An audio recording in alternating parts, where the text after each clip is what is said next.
Jesus, lover of my soul.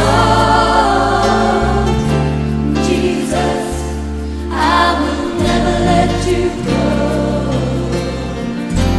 Taking me from the miry clay, set my feet upon the rock. Now I know I love you. I need you. My world may fall. Though my world may fall, I'll never let you go. My Savior, my closest friend. I will worship you until the very end. Sing it, Jesus, Jesus, lover of my soul. Jesus, I will never let you go. My mom will tell you I had gotten kicked out of my first grade because I had mentioned that I had a gun in my backpack, and this was right after Columbine happened. Right after Columbine happened. Then the next school I went to, pushing a kid off the table, and he broke his arm. So I bounced around a lot of schools, had anger issues, got held back, and I think that messed with me for a little bit too, growing up. So hi, my name's Kyle. I'm with U-Turn for Christ out of Kauai. Chances are you probably heard Jesus Lover of My Soul as the intro to this interview. And I picked that for a reason, because it's a very near and dear song to my heart.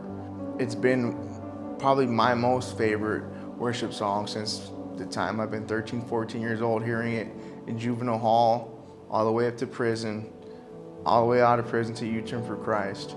And it comes out of Psalms 40, verses 1 and 2. To the chief musician, a psalm of David, I waited patiently for the Lord, and he inclined to me and heard my cry. He also brought me up out of the horrible pit, out of the miry clay, and set my feet upon a rock and established my steps. I grew up in a town called, or city called Corona, California, in Southern California.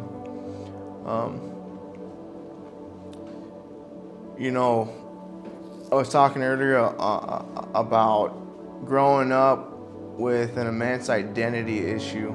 I come from a good family. Both parents were in the military. I was actually born in a military base in Georgia, and we moved back to Corona probably when I was about 5 or 6 years old. So I come from a good working class family, big family, respectable family. Didn't grow up in the hood. I just found myself constantly drifting out there. I'd always gravitated to the negative, or the cool kids. Always looking towards what the cool kids were doing, and always trying to fit in with them. And so I guess around the same time, 11 and 12, my parents for a brief time split up. And that was when I guess it really, for me, I started hitting hard. Little to no supervision, being able to put the guilt trip on my parents, real tough, to kind of let you get away with whatever you want, hanging with the big kids, at the time, doing what they were doing. And it was just a lot of, smoking pot, just being a bad little kid. But that was also my first encounter with the gang culture. And I started getting, I guess you can call it an infatuation with them, and started getting an acceptance with those guys. Like I said, I was always in trouble, always grounded, always restricted to what I can do.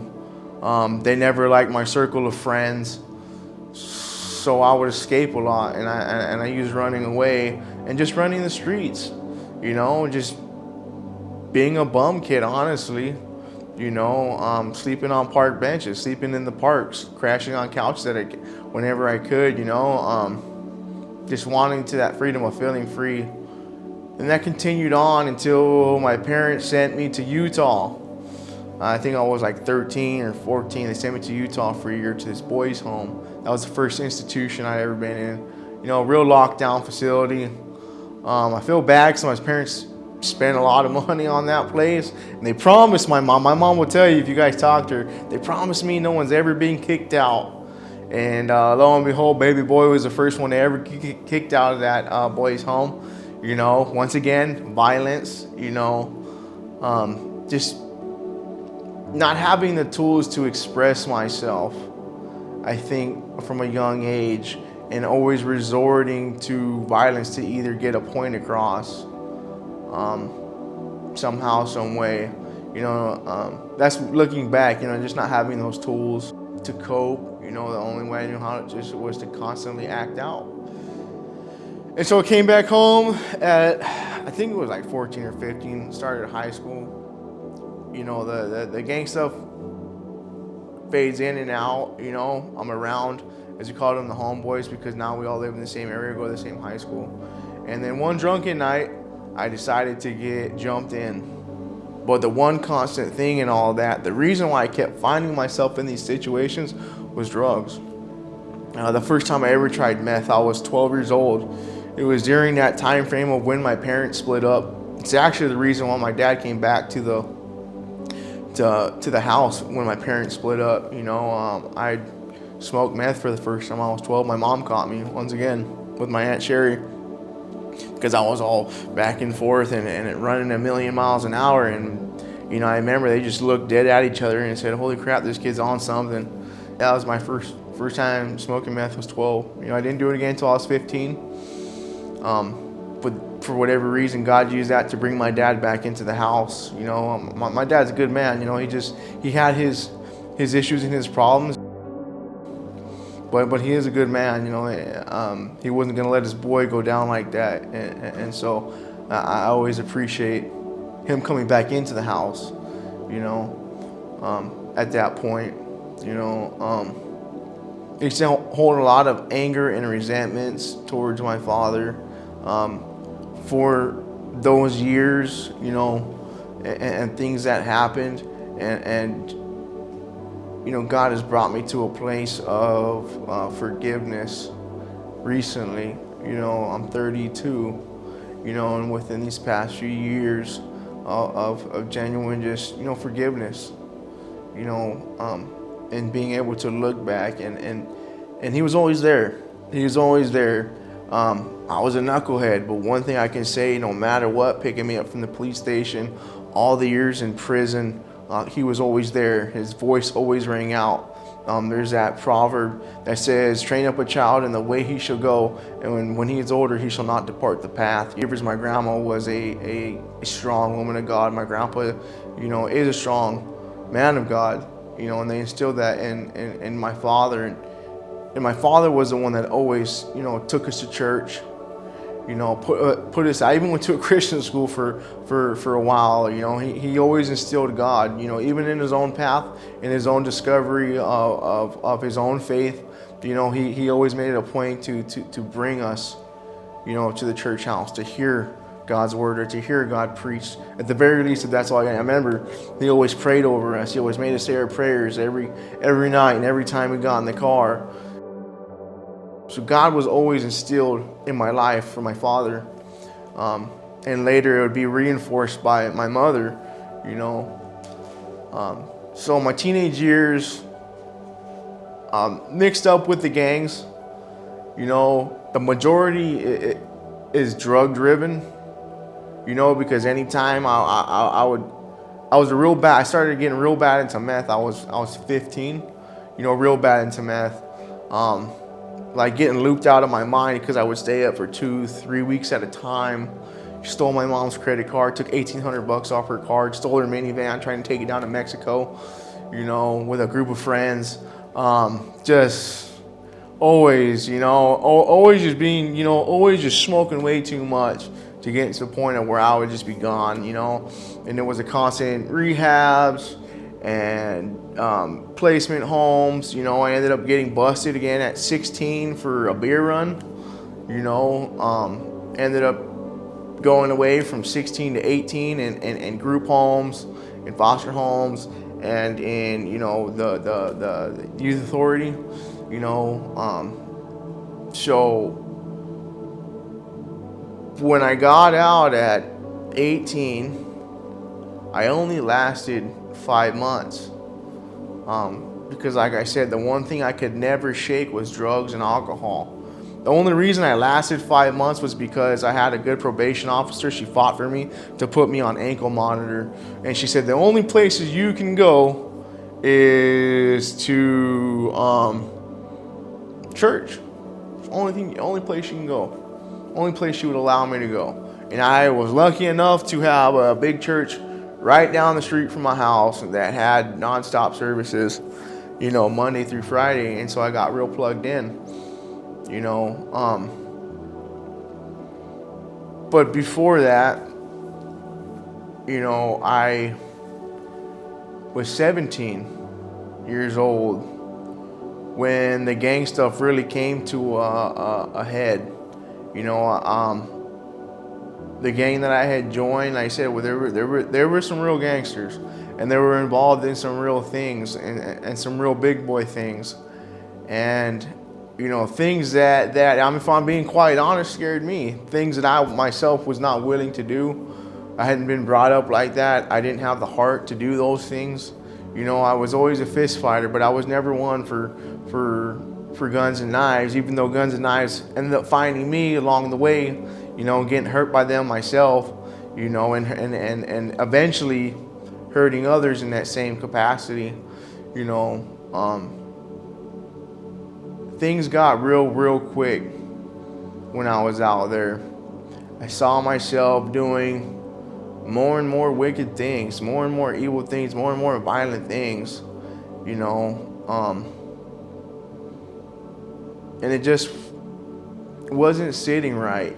So I remember when I was 16 and I went to this one group home, there was this lady that would take us as much as she could to church and to these Bible studies. And sweet older lady, she worked in a house full of just, man, we were a bunch of wretched little kids, a bunch of teenagers that were all jacked up. It was a group home. But she would sit there and share the Lord with us, share Jesus with us, just be loving, just being herself, and she would take us to these Bible studies, and what was being said started to ring true. There was a shift, I think you can say, of not wanting to be that person. I can't, looking back now as a more mature believer in Christ, it's that what we call that effectual calling, or that calling, right? That slow tug of the Holy Spirit, that working of the Holy Spirit, And I remember because I called up the guy that ran the gang at the time, an older guy, and I remember calling him and telling him, hey bro, I don't want to, and mind you, when I was running the streets, his sister took me in. He took me to go live with his sister so I wouldn't be on the streets. So everybody got real close. The ties were real close, I became real close with him, So I remember calling him and saying, hey, I don't want to be in anymore.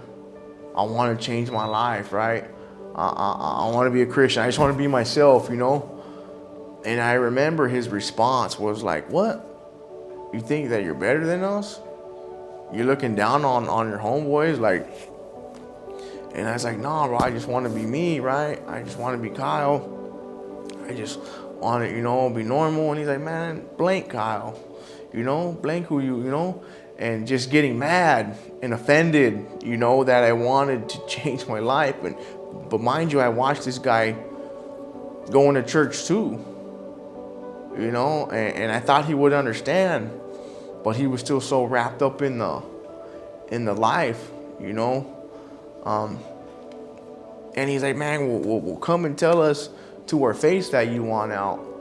And the guy previously who tried getting out from the same gang ended up with a bunch of stab wounds, and the guy previous before that guy ended up with a bunch of bullet holes.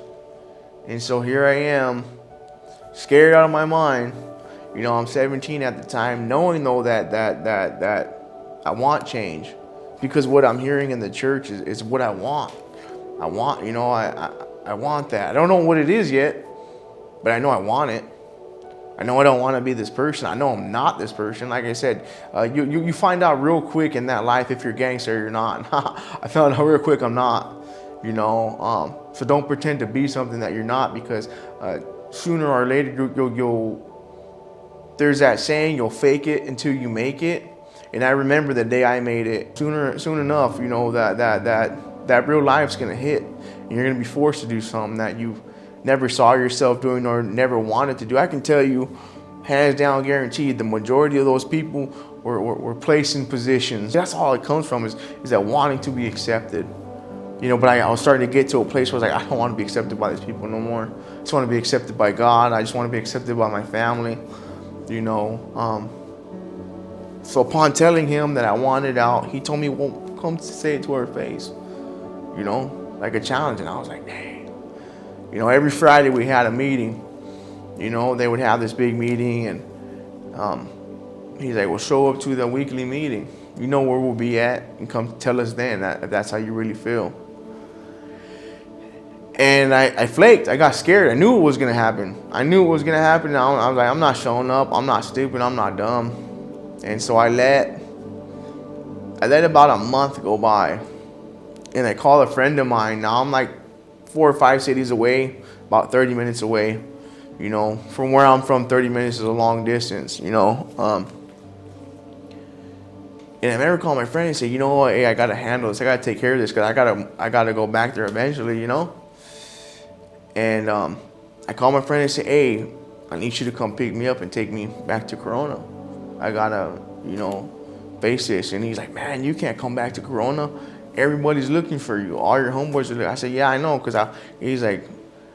was like, what do you mean everybody's looking for me? He's like, everybody's looking for you. They put a green light out on you. I said, a green light for what, bro? Like, I was like, is that serious with them? And he's like, man, the guy I was talking with, he's like, man, they say that you had something to do with it. And it threw me off. I was like, something to do with what? They said, oh, you know something about it. Know something about what? He's like, bro, I haven't talked to nobody in over a month. I'm over here at this boys' home. And he's like, so you don't know what they're blaming you for? I was like, I don't know what they're blaming me for. He's like, man, they found so-and-so, or so-and-so got murdered, right? A month ago. The same day that you were supposed to come and tell everybody that you wanted out, right? Or that same week that you were supposed to come and tell everybody you wanted out, is the same week that individual got gunned down, unfortunately, in front of his wife and children and mother, and sister. He got killed. From what I've been told, a few men came and shot him in his apartment complex. And for whatever reason, the math was adding up, like somehow I had something to do with it. Here I am saying I want out, I'll be there at this time, and then this happens to him. So it looks bad on my part, I was at a boys' home, they didn't know that. The guys I ran with didn't know that I'm at this boys' home, but it just looks bad, And so now I'm panicking, because now my name's being thrown out there with this, and I got family that lives out there. And so I, told my friend, hey, you gotta come pick me up. I gotta face this. And he's like, bro, you're crazy. He's like, they're gonna kill you, bro. And I was like, I got my little brother, I got my family out there. I'm scared for them. And so eventually I find my way out about in another a week or two. It was a home pass. I remember my parents came pick me up for a home pass. They don't know none of this, by the way, at this point in time, about any of that, right? They didn't know how serious it was in that life. They're like, oh yeah, our son has an infatuation with gangs and he hangs out with gang members, but they didn't know how deep it actually got. So when I go back, the guys that I knew, I knew it was real serious when I started walking down in the middle of the city, and I walked past a guy's house I knew, and he's an older guy who's been around the gangs for a long time. Snatched me up, pulls me in the house, He's like, youngster, you're crazy. He's like, are you freaking crazy, bro? He's like, these dudes are out here looking for you to kill you. They've told everybody to look for you, right? And if we're to see you, somebody's supposed to call. And lo and behold, as I'm in his house, one of my homeboy's moms walk in the house, and she sees me. First thing, she gets on the phone, and I said, well, let me talk to them. And I talked to them, and I talked to one of them, and I said, where you guys at? I'm gonna come to you. Right? And they thought I was crazy. Like, even like, you're gonna come to us? Yeah, right. Okay, we'll see what's up. You know, you ain't got it in you to show up. I was like, I'm here right now. Just tell me where you're at, and I'll go to where you guys are at. Because I didn't have nothing to do with what you guys are saying I had something to do with. You know, mind you, I'm in fear for my family safety because they still live there. They still live there. You know, a few of the guys I hung out with know where I lived at because they would come out and hang out over there. And so I went with them, went to where they were at. In the course of, I would say, about 3 days, I was held hostage by these individuals who were in the midst of, and I remember I said, I've been with these guys. I knew, even before I started in the gang with them, I knew some of them for a few years, you know. And we had become genuine friends, right? But that gang culture, you know, gang comes first and all that other stuff and betrayal. And so they were debating on what to do with me, you know. One person, his nickname was Ryder. I grew up with, you know, Ryder a little bit, and we became real close in that life. And it's, I don't want to say it's funny, but it's ironic that the person that kept me from being murdered by these individuals will later on, that same very year, go on to killing one of my good friends, you know. But I remember because there was like 5 or 6 of them, and they were adamant that I had something to do with it. And the majority were adamant about taking me out, you know. And so I'm sitting there for 3 days held up in this house, you know. And I remember one of the nights that I was laying on this floor, and they had this bed, right? And they told me to sleep on the floor though, you know. And so I was laying down on the floor, and I just happened to look over underneath the bed, and it was a little crucifix or a little cross, you know. That was just a random little metal medallion cross that was underneath the bed. And I remember picking it up. And I remember crying out to the Lord. Like really crying out to the Lord, Lord, the only reason I'm in this situation is because I wanted to follow you. I wanted to change my life. I wanted to become a Christian. And ultimately, that's the very reason of what all sparked it, is going to church, hearing the gospel, wanting to change my life, telling them, hey, I'm done. I don't want this life no more. I want to be a Christian, right? And the consequence of trying to leave, you know, a gang, you know, something I had no business even being in to begin with. And just crying out, Lord, if you get me out of this, I'll serve you for the rest of my life. That's all I want. I'll serve you for the rest of my life. And I remember it was the very next night. I remember because we all piled in a van, in a beat up stolen van, no back seats. You pile into this this van, and I remember we all got in there, kind of like pushed me and get in there, right? And I remember the next guys that came in had a gas can, had plastic, you know. And if you're in that life, you kind of get a gist of where things are going, you know. And I'm like, dude, I'm done for. They're gonna kill me. I'm done for, you know. I remember because we went up to a real secluded part up in the woods, and it dips down, and there's nothing but these big oak trees around it, you know. And I remember they all started walking down this hill, but Ryder stood up there because Ryder kind of had the helm at the time, you know, because he was the older one. He'd been around the longest, you know, since he'd been real young. And he's only 20 at this time, mind you. So we're all pretty young. All the older guys kind of went into hiding. Things were happening all over because of that one murder. Things were getting hot. So the older guys kind of vanished off the scene and left all the youngsters in disarray, you know. So they don't really have a clue of what's going on. you know, because they would have stepped in and handled things differently, because they knew a lot more about that situation than the youngsters did. They left all the youngsters in the dark. So these guys are just acting upon their own about what they know. And I remember they all went down there except Ryder. And I looked at him and he's like, man, I really hope you didn't do that, because the previous day before that, one of the guys, when we were in a garage, and I could see him fiddling in the back. And I mean, he's just telling him, let's just do it, right? Let's just do it. He did it. I know he did, you know. And they're arguing, no, he did. I don't think he did. And I remember, Ryder's got his hand underneath his shirt, comes out, and it's just us three in an abandoned garage. No one's gonna hear nothing, right? Comes up to me and says, man, tell me you didn't do it. Tell me you didn't do it. Looking me dead in the eyes. We're like this far apart. I can see he's got it in his hand. He's like, I didn't do it, bro, or else I wouldn't be here. You know, I didn't do what you guys thought I did. I had no involvement in that, you know.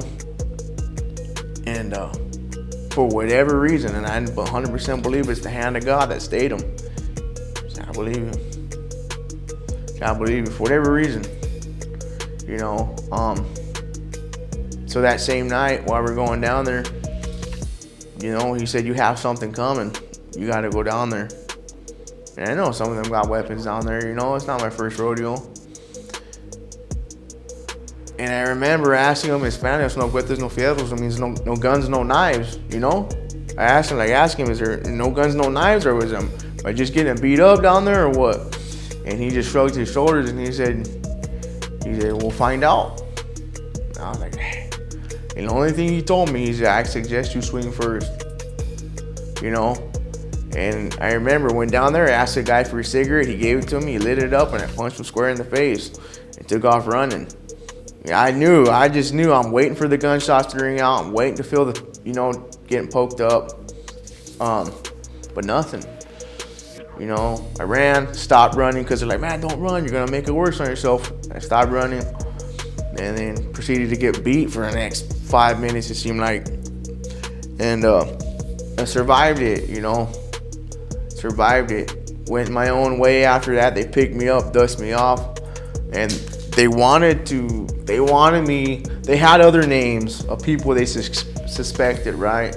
So they're like, oh, well, you know, you handle these two people and we'll call it cool. We'll call it good. You know, you go your way, we'll go our way. I'm not a killer. I've never gunned nobody down. I've never shot nobody. I'm not about to do that. I didn't tell them that at the time, but it's in my back of my head. It's like, I'm not doing none of that, bro. If you guys were too scared not to do that on your own, I'm not doing it for you guys, you know? And I knew the two individuals. I grew up with the other two individuals, you know? They were just suspecting stuff. That stuff they never even knew about. And I remember I went my own way, and my mom picked me up, actually, out of all things, because I ran away from the boys' home, so they had a warrant out for my arrest. My mom came and picked me up, all beat up, told her what had just happened, and blew her mind. I think that's when she really started to say, okay, he's really into some things, you know. Went into the boys' home again. Like I said, came out on that wraparound. So when I came out on wraparound, which was the stay-at-home program, I was going to the church, you know. That's because that's the only place I can go, you know. And I'm digging what they're saying in there, and I want to change, right? And I'm all about it, you know. But I'm also still young. I'm only 18, you know. And so, you know, is it okay to smoke pot, or is it okay to do this, you know? But I was still bound up by probation, so I couldn't do none of it. But the moment they took that ankle bracelet off, you know, I think I was already smoking pot, and back to drinking. And then lo and behold, an old friend pops up in my life that I met in juvenile hall, of all places, and he's selling dope. He's selling meth, you know, and started smoking meth again. My parents kicked me out of the house again, you know. Mom told me to figure it out, and I was on the streets once again. You know, this time it's not even gang related. I'm just on the streets because I'm a tweaker and I can't stop smoking meth. And I pick up a robbery out of all things again for a beer run again. But this time it went horribly wrong. I struck a security officer, made a bunch of stupid threats, and I ended up taking a 12-year plea deal. I took a 12-year plea deal. They were stacking a whole bunch of charges on me because of the individuals I was tied with from the past. You know, and that came back to haunt me. So I took 12 years. I remember being 18, taking 12 years. So now I'm going to prison. And that old gang member mentality kind of starts creeping back in. You know, even though I kind of pushed away from it a year or two previously, but now you're just surrounded. And, you know, it's just a part of that culture in there. And, you know, everybody could tell it was different in there. You know, everybody always said it, hey, you're different, right? Like, you're not built for this. Or I can tell what type of individual you're just going to come in here, do your time, keep quiet, like, and go about your business. Just do your time, bro. This ain't for you. And it wasn't for me. But it was only a matter of time before that old serpent raised its head, because in the California prison system, dope is very prevalent. It's everywhere. And it was only a matter of time before I started using in prison. And started using pretty heavily. Now I'm shooting up meth. I shot up meth once when I was like 16 or 17, but didn't do it again until I was in prison. And now I'm strung out, running up drug debts to everybody and anybody. And got myself in a big enough drug debt that the way they handle drug debts in California is through, you know, if you can't pay, you get stabbed, right? Well, I'm not getting stabbed. I'd rather stab somebody. So I went to the people that run the show, call the shots, and I, you know, hey, put me on the list to put in some work, you know. And I'm being sneaky with them too at the time. They don't know I got a $800 drug debt to the opposite side, or because of gang politics, you're not supposed to do business with, you know, certain individuals, you know, and I was breaking all of our rules by getting drugs from them on the low key. And I'm like, dude, I'm not even trying to, they're going to kill me if they find out. Put me up, you know, and call it raising your hand, you know, and they're looking at me like, why do you want to put in work? This ain't the life, you know, this ain't your life, you know. Like I said, I was a pretend gangster. Found out real quick I wasn't gangster. But being a drug addict, you're going to do whatever you can to weasel out of whatever situation that you're in, you know, and that's what I did. And they put me to the test. I mean, I had a good older buddy that I was in prison with who ran with the mob that was from California, a Mexican mob. Said he was selling a bunch of drugs for people and not giving them their kickback, you know, not paying them what he said he was making. And he was on that list, unbeknownst to me. This is the guy I walk with every day. The guy who's, you know, he's the reason I have no tattoos from prison, because he always told me, man, that don't get a paint job. All these wannabes got paint jobs, and all these fake tough guys got paint jobs. You know, and focus on your mind, your body, and your spirit while you're in here. Just giving me, as we called it, game or schooling. You know, keep your head on straight, you know, what he's involved in, you know.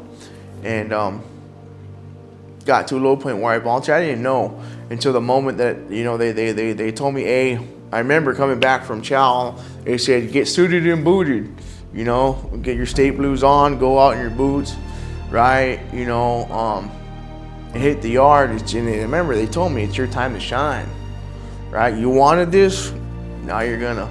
And I remember, because there was another older homeboy I admired because I worked with him in the culinary, and he was so pissed because he had to come out and talk, man, youngster, I told you not to get involved in this stuff, and you wanted to get involved in this, and now I gotta send you on this mission to go and then he told me the name to go against so and so. And I remember my face dropped, and he's like, and don't you think you're gonna back out of it right now? Because it's either you or him right now.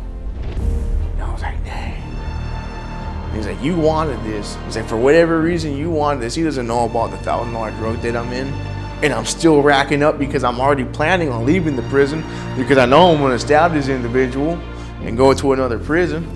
You know, and the way that the gang politics work is if I put in work for the gang, any debts I incurred while I was there at that prison yard are gone. That's why I was doing this. I was a drug addict. Didn't want because I wanted acceptance from the gang. No, I just wanted to clear my drug debt and not get stabbed. And I ended up stabbing that individual twice. They wanted me to stab him more than that, but I didn't have it in me to do that more than that. And I remember stabbing him, you know, only twice, you know. And it was pretty, because I remember I had to spin the guy around, and I told myself I'd never stab anybody in the back, and I spun him around and stabbed him in the chest face to face. And I remember right when I did it, I was able to get away a little bit further down on the yard, and it started raining. And for whatever reason in my heart, I was like, man, God is sad right now. God's crying. I don't know why it just popped in my mind. All said and done, we're sitting in the hole, and I get a cellie. Not a cellie, my bad. I get a next door neighbor, because we're all single man cells. I was in DVI, I was in Tracy. I was 20 years old, strung out, single man cell. And then I get a cellie. I keep saying cellie. I get a neighbor, because they're single man right next to me, from the AB, from the Aryan Brotherhood. Just did 17 years, got out, came back in for another 5-year bid.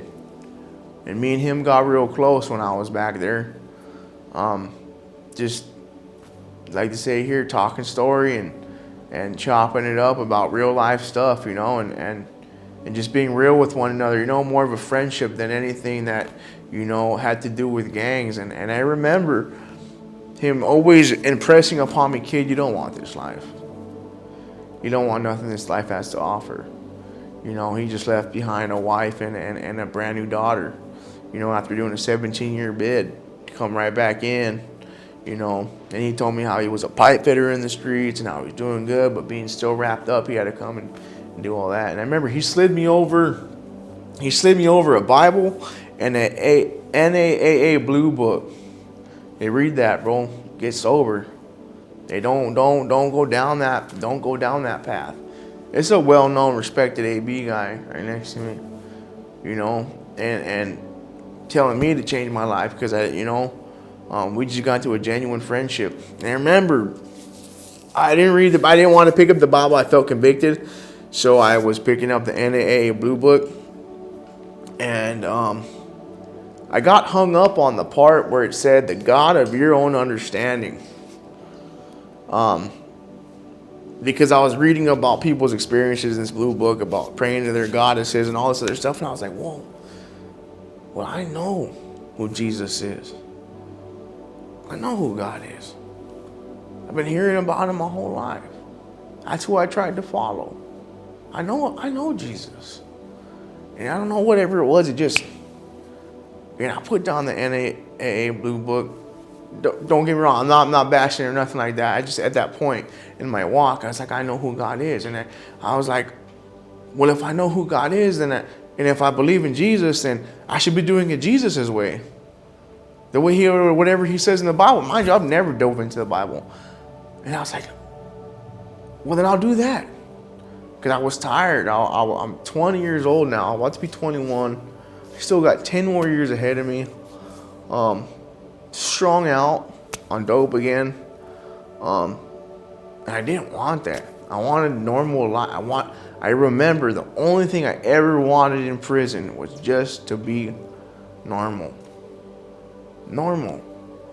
Because when you're in there, that's all you see is madness. I mean, my first week at Tracy, I watched a man get murdered, getting stabbed by 3 different individuals, hearing them cry out, and it was just a bloodbath being there.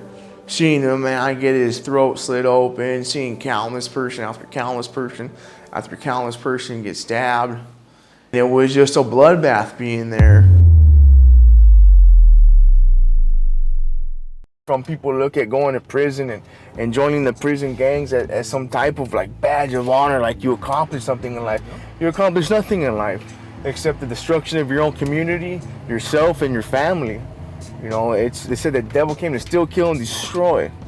And so I pray that you don't go down that road, because nothing awaits you except jail, prison, death, institutions. That's it. That's all. All of my homeboys and everybody that I grew up with, for the most part, is either dead or in prison for the rest of their life. And if they're not, they're out here in the streets still struggling and doing the same old thing. You know, the countless murders that you'll see, especially if you go to maximum security like I did, right? I've never met people that just were so callous about life. That life meant nothing, taking your life meant nothing but more status. You know, so be careful with these games that you play. I went to prison I did a 10-year prison term over a 3-pack of tall cans, right? And yeah, I can look at that as unjust, but in God's eyes, he was doing what he had to do to get his son's attention. I'm 33 now. I just had my last birthday. And matter of fact, it was my first Christmas in 15 years I got to spend with my family. Beautiful time, but it shouldn't have took 15 years for me to get it right. You know, it shouldn't have. I should have listened to the voice of the Lord when he called me the first time, but yet I continued to dig in my heels. So guess what? Like a loving father, he grabbed me by the back of the neck and dragged me along. And that 10 years, you know, that I spent in prison, a lot of that I started to get to know my father and get to know this walk, right? But let me tell you what awaits it. And there's nothing but lonely nights, fear, survival mode. And when you get into survival mode in prison, you become something that you don't want to be. I do plead with you youngsters, reconsider your life. You know, the 10, the 15, the 20.